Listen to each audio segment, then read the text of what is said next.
Hello friends, welcome to science classes. तर gravitation चॅप्टरचे 2 last numericals आपले एक्सरसाइजमधले राहिलेले आहेत. ते 2 लास्ट आणि महत्त्वाचे न्यूमरिकल्स आहेत. या न्यूमरिकल्स आपण आजच्या व्हिडिओमध्ये सॉल्व करणार आहे. त्याच्यापूर्वी या अगोदरच्या सर्व व्हिडिओंच्या लिंक्स तुम्हाला डिस्क्रिप्शन बॉक्समध्ये खाली दिलेल्या आहेत, तेवढ्या तुम्ही चेक करा. आता आजचा आपण एक्झाम्पल बघू. Question 5F. The masses of the earth and moon are 6 into 10 raised to 24 kg and 7.4 into 10 raised to 22 kg respectively. The distance between them is 3.84 into 10 raised to 5 kilometers आहे. हे बघा. Calculate the gravitational force of attraction between the two. तर आता आपण आधी given लिहून घेऊ आणि मग आपल्याला समजेल. गिवन वट काय काय दिलेले बघा. मास ऑफ द अर्थ दिले तुम्हाला. काय अर्थचं mass 6 into 10 raise to 24 kg. Mass of the moon दिलंय 7.4 इंटू 10 रेज टू 22 kg. तुम्हाला डिस्टन्स पण दिलंय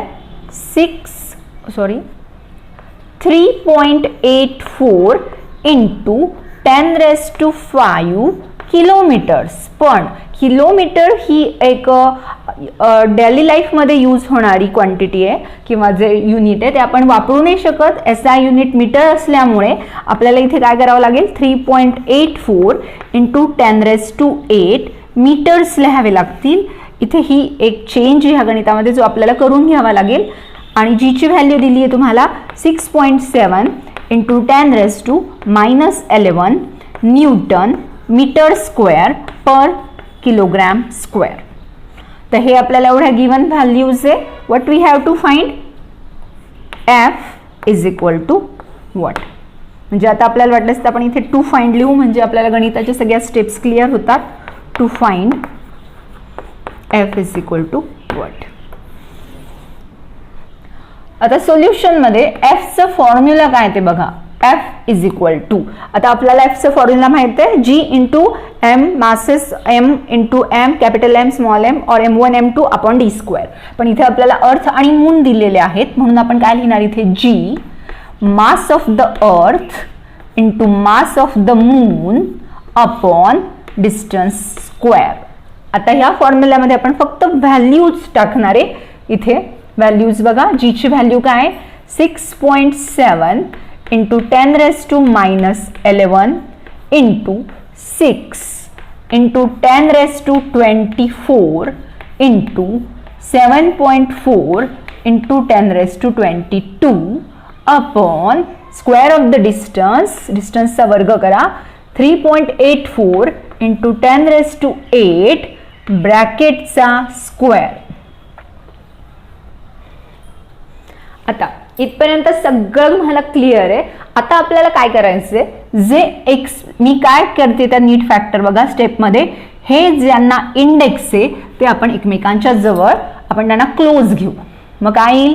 equal to 6.7 into 6 into 7.4 into 10 raise to -11 into हे दोन्ही प्लस आहेत म्हणून यांची ॲडिशन होईल. 10 रेज टू 24 प्लस 22 अपॉन हे सेपरेट करा.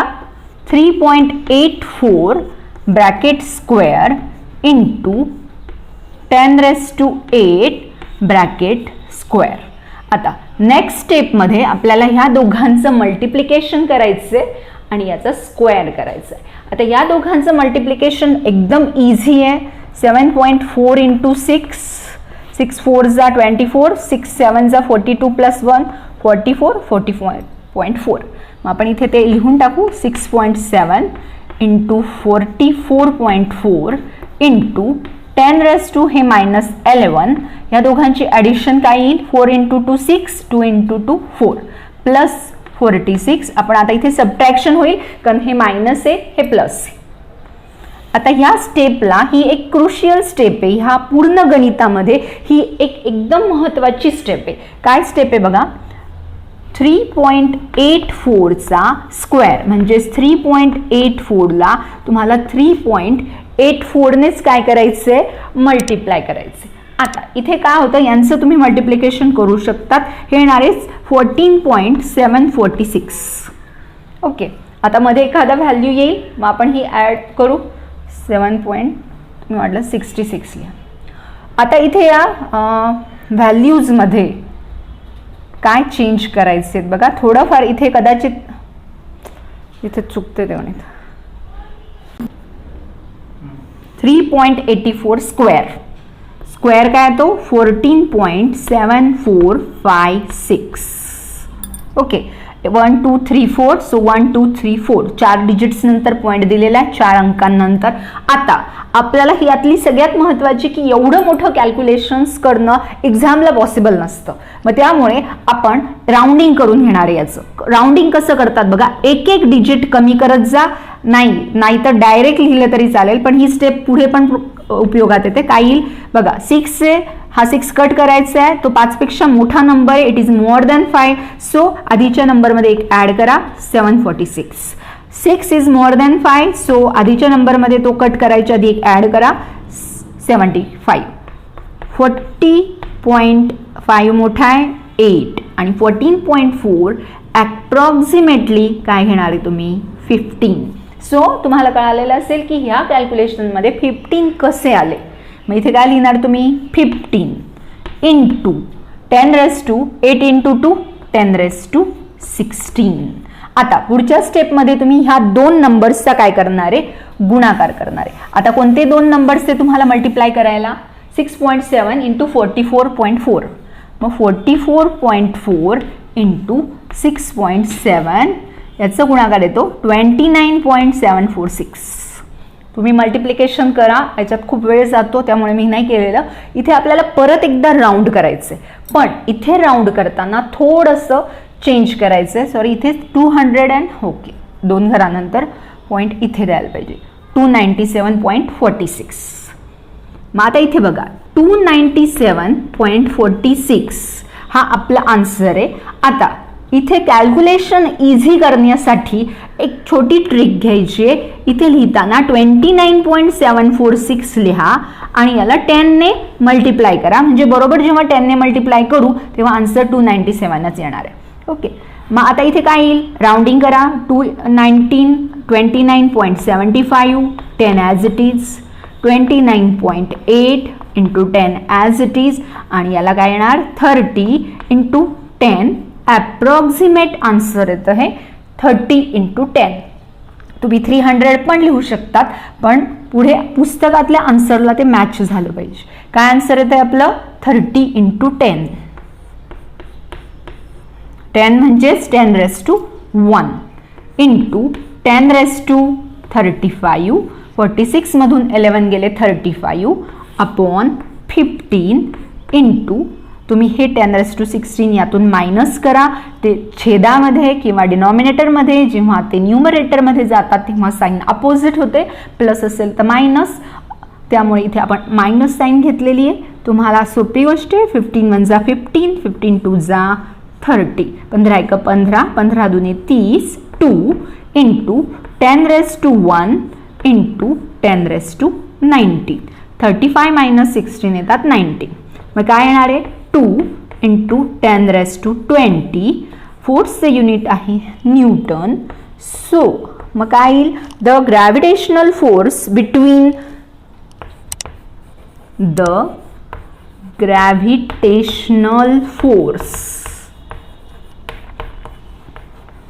Between them. आता इथे तुम्ही बिटवीन अर्थ अँड मून लिहिलं तरी चालेल. Earth and moon equal to 2 into 10⁻20 newton. आता हे याचं आन्सर आहे. याच्यामध्ये सगळ्यात महत्त्वाचं काय होतं, फक्त एवढं समजून घ्या की इतके हार्ड कॅल्क्युलेशन डायरेक्टली एवढ्या डिव्हिजन्स करण्याच्या ऐवजी आपण राऊंडिंग केले आणि संख्या आपल्या सोयीच्या पाढ्यांमध्ये येतील असं चेक केलं. प्लस आपण इथे अजून एक घेतलंय की आपण इथे एक डिजिट पुढे होतं, तिकडे होतं, जे आपण एक डिजिट पलीकडे पुढे सरकलोय, कारण त्याला आपण 10 ने मल्टिप्लाय करून घेतलं. या 2 बेसिक स्टेप्सचे गणित इझी आहे. 1-2 वेळेस प्रॅक्टिस केली तर तुम्हाला सहज सोडवता येईल. आता आपण नेक्स्ट बघू, तोपर्यंत तुम्ही स्क्रीनशॉट काढून घ्या. तर आता नेक्स्ट एक्झाम्पल आहे क्वेश्चन 5G. सिमिलर एक्झाम्पल आहे. The mass of the earth is 6.6 into 10 raised to 24 kg. The distance between the earth and sun is 1.5 into 10 raised to 11 meter. If the gravitational force between the two is 3.5 into 10 raised to 22 Newton, what is the mass of the sun? G ची value दिलेली 6.7 into 10 raised to -11. आपण आता given लिहू. इथे मास काढायचे sons, मग त्यामुळे आपण आधी गिवन लिहून घेऊ. काय येईल इथे गिवन? मास ऑफ द अर्थ, जे तुम्हाला माहिती आहे 6 into 10 raised to 24 kg. तुम्हाला सन आणि अर्थमधलं डिस्टन्स पण दिलेलं आहे. डिस्टन्स किती आहे सन आणि अर्थमधलं? 1.5 into 10 raised to 11 meters. तुम्हाला फोर्स दिलेला आहे इथे. What is the force between earth? 3.5 into 10 raised to 22 newtons. जीची व्हॅल्यू आपल्याला लर्न आहे. काय जीची value? 6.7 into 10 raised to -11 newton metre square per kilogram square जरी लिहिलं, किंवा किलोग्रॅम रेस टू, बघा हे ॲज इट इज असं पण लिहू शकतो आपण, kilogram raise to -2. Both have the same meaning. Okay, म्हणून किलोग्रॅम रेस टू 2 लिहिले आणि बुकमध्ये -2 आहे, तर हे पण चालेल. To find, what we have to find? To find mass of the sun, ms, mass of the sun.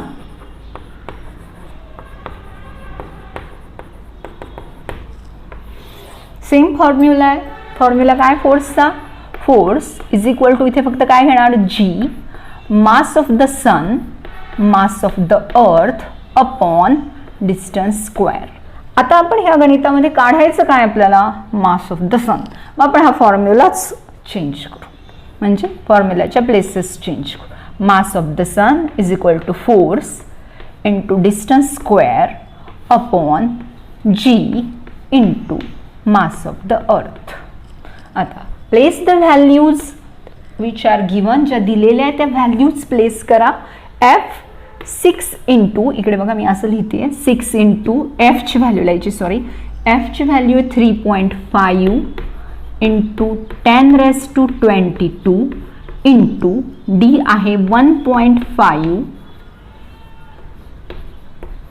Into 10 raised to 11 bracket square.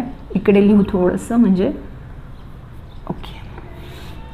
जीची व्हॅल्यू माहिती आहे 6.7 into 10 raised to -11 into 6 into 10 raised to 24. आता आपल्याला मगाशी जसं केलं तसंच हे सेपरेट करून यांचे स्क्वेअर घेणार आणि जे इंडेक्स आहे ते जवळ घेणार. 3.5 इंटू 10 raised to 22 इंटू 1.5चा square into direct 10 raised to 11 into 2 म्हणजे तुम्ही असं लिहिलं तरी चालेल, upon 6.7 into 6 into 10 raised to -11 plus 24. ही मायनस हे प्लस यांची सबट्रॅक्शन होईल. आता 3.5 इंटू 1.5 म्हणजे 15चा स्क्वेअर घ्या 225, पण पॉईंट एका याच्यानंतर आहे त्याच्यामुळे स्क्वेअरमध्ये डबल पॉईंट येईल, 2 डिजिट्स नंतर पॉईंट येईल, into 10 raised to 22 into 10 raised to 22 upon या दोघांचं मल्टिप्लिकेशन करायचं आहे. 6.7 इंटू 6 7 जा 42, 6 6 जा 36, 44 40.2. आपल्याला माहिती आहे आपण इथे राऊंड करू शकतो. काय? पॉईंट नंतर 5 पेक्षा लहान संख्या असल्यामुळे आपण ॲज इट इज 40 घेतलं तरी चालेल. मग या दोघांचं पण मल्टिप्लिकेशन करायचं आहे आणि या दोघांची ॲडिशन करायची. मग 3.5 into 2.25 into 10 raised to 44 upon 40 into 24 - 11 is equal to किती येणार आहे? 10^13. क्लिअर आहे इथपर्यंत? आता आपण ह्या दोघांचं मल्टिप्लिकेशन काय येणार आहे, कशाचं मल्टिप्लिकेशन करायचं आहे, 2.25 इंटू 3.5 काय येणार आहे, 7.875. आता तुम्ही हे ॲज इट इज असंच ठेवलं तरी चालेल. इथे नीट बघा आता, 7.875 इंटू 10^44. हे 13 वरती जातील, -13/40. इथपर्यंत प्रत्येकाला समजलेलं असेल. 44 - 13 किती येणार आहे, 44 - 13 येतात. ही स्टेप महत्वाची बघा. 7.875 44 - 13 येतात 10^31/40. आता इथे 40 ने याला डिजिटला गुणण्यापेक्षा आपण इथे जे आपल्याला टेक्स्टबुकमध्ये आन्सर दिले त्या आन्सरच्या क्लोज जायचं आहे आपल्याला. म्हणून आपण इथे 875 आणि हे 31च्या ऐवजी मघाशी जसं केलं होतं तसं इथे 10^1 इंटू 10^30 करा. बघा 30 + 1 31 अपॉन किती येणार आहे, 40. 40 ने ह्या नंबरला डिवाइड करा. हा नंबर असा घ्यावा लागेल तुम्हाला, 78.75. याला डिवाइड करा. 78.75 ला 40 ने डिवाइड करा. 41 जा 40, 8 7 मधून 4 गेले 3.387. 49 जा 360. 7 86 - 6 275 येतील. परत 48 जा 320 येतात, म्हणून इथे 47 जा 280 येतात. 46 जा 240. आपल्याला 2च डिजिटपर्यंत लागतंय. तुम्ही कॅल्क्युलेशन करून ठेवलं तरी चालेल. 2 डिजिटपर्यंत पुरेसे. मग इथे काय येणार आहे, या दोघांचं काय ते बघा.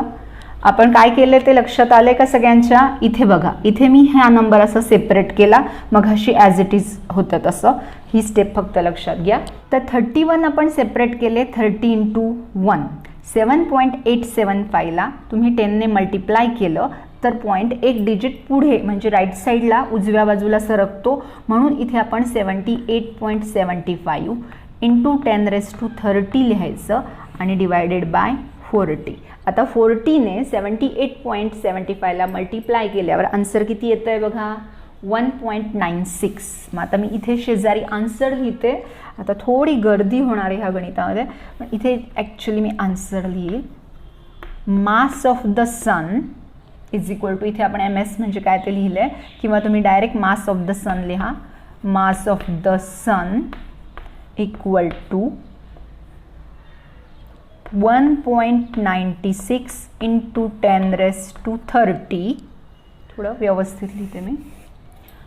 1.96 इंटू 10^30 न्यूटन.